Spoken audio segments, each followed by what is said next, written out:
तो hi hello guys good morning welcome to my mini blog. तो भाई मैंने आपण मैंने सब केମିତି ଅଛନ୍ତି ମତେ ଲାଗୁଛି ଭଗବାନ କୃପା ସମସ୍ତେ ଭଲରେ ଥିବେ।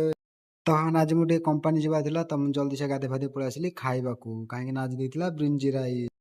ତ ଭାଇ ମାନେ ମୁଁ ବ୍ରିଞ୍ଜି ରାଇସ୍ ଖାଇକି ବାହାରି ପଡ଼ିଲି କମ୍ପାନୀ କି।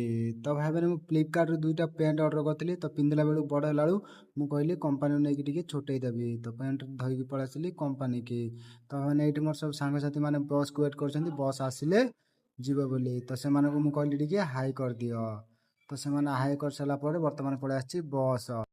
ତ ଭାଇମାନେ ମୋ ସାଙ୍ଗସାଥି ମାନେ ସମସ୍ତେ ବସ୍ରେ ଚଢ଼ିକି ବର୍ତ୍ତମାନ ପଳେଇ ଆସିଲୁ ବସ୍ ଭିତରକୁ। ତ ମାନେ ଇଏ ହେଲା ଆମର ଡ୍ରାଇଭର ମାନେ ଇଏ ବହୁତ ଭଲ। ତ ମାନେ କମ୍ପାନୀ ଯିବାକୁ ଆମର ଟିକେ 10 କିଲୋମିଟର ତ ସେଥିପାଇଁ ଆମେ ବସ୍ରେ ଯାଉଛୁ।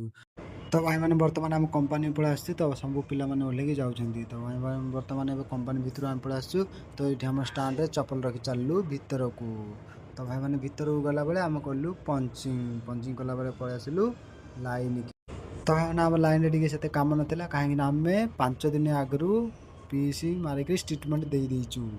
ତ ସେଥିପାଇଁ ଆଜି ଆମ କମ୍ପାନୀରେ କାମ ନଥିଲା ତ ସେଥିପାଇଁ ପିଲାମାନେ ସବୁ ଇଆଡ଼େ ସିଆଡ଼େ ବୁଲିକିରି ମଜାମସ୍ତି କରୁଛନ୍ତି। ତ ଭାଇମାନେ ଏତିକି କହି ମୁଁ ମୋର ମିନି ବ୍ଲଗ୍ଟି ଶେଷ କରୁଛି। ପୁଣି ଥରେ ଦେଖା ହେବା ଆଉ ଗୋଟେ ନେକ୍ସଟ ମିନି ବ୍ଲଗ୍ରେ। ତ ମାନେ କେମିତି ଲାଗିଲା ଭିଡ଼ିଓଟି ନିଶ୍ଚୟ କହିବେ। ଜୟ ଜଗନ୍ନାଥ।